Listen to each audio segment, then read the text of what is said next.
Hello everyone. I just wanted to make a quick video talking about my CAT scan and how that went. I had it on Friday. I was told when I set up the appointment that I was supposed to be there at 10:30, and then I got a call Thursday telling me to be there by 10:45. So I was probably there around 10:40. They made me sign in and all that stuff. Made sure that they had my right information, and then I had to go to another area in the outpatient building to wait, and while I was waiting, they made me drink this nasty barium stuff so that they could get contrast, which I honestly don't think it's fit for human consumption.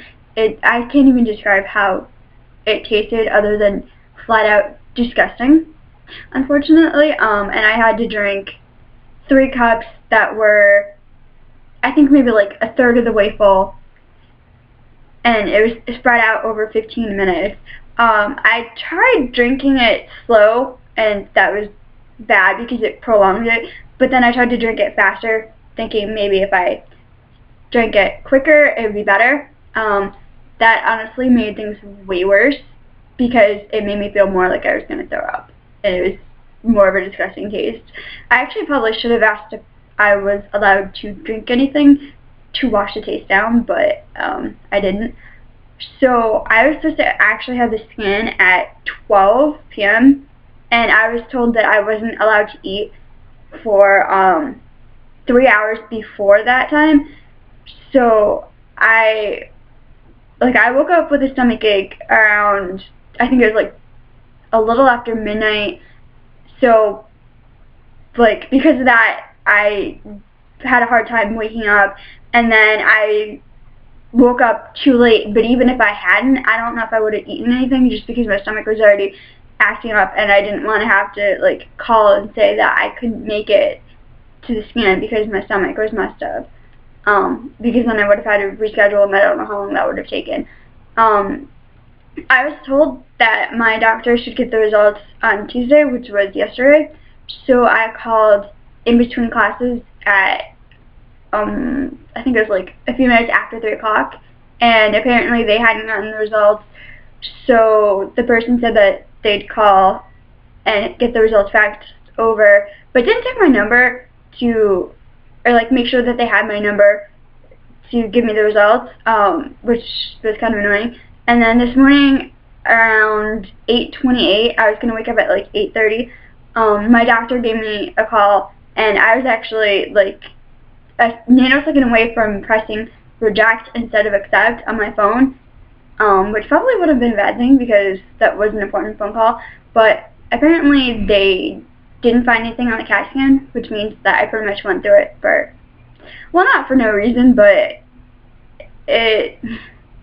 they didn't find anything, so he thinks that it's irritable bowel syndrome, which it can be caused by stress or worsened by stress, and it tends to go along with psychological disorders, and has a correlation between childhood abuse.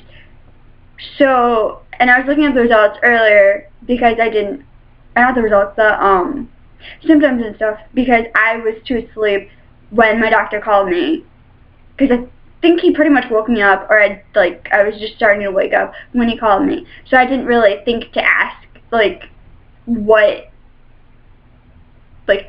irritable bowel syndrome entailed. So yeah, I looked it up on WebMD, and it doesn't 100% necessarily sound like me, but it does kind of. So I mean, I'm glad I kind of have some idea of what's going on, but he told me to take Miralax once a day for 2 to 4 weeks, and if that doesn't help with my stomach aches and my pains and all that, to go and see him and figure out something else, to see if there's a different treatment, or maybe if it is something else. I kind of don't like the fact that I don't know for sure, 100% that that's what's going on, because I kind of wanted a definite diagnosis, this is what's wrong and this is what you do about it.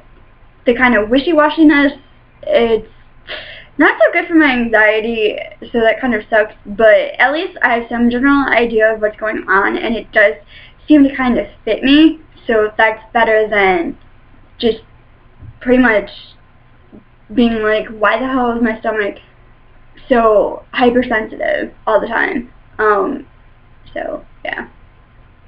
And, for some reason or another, when they tried to either take my blood or put an IV in, because they put an IV in so that they could get the contrast, so that they could put iodine in, my veins, like, they can feel them, like, when they're looking for them, but then they go and put a needle in, and they have to either, like, move the needle around in my vein, or, like, in my arm, to actually get the blood, or to, like, be able to access the veins, like, with stuff in.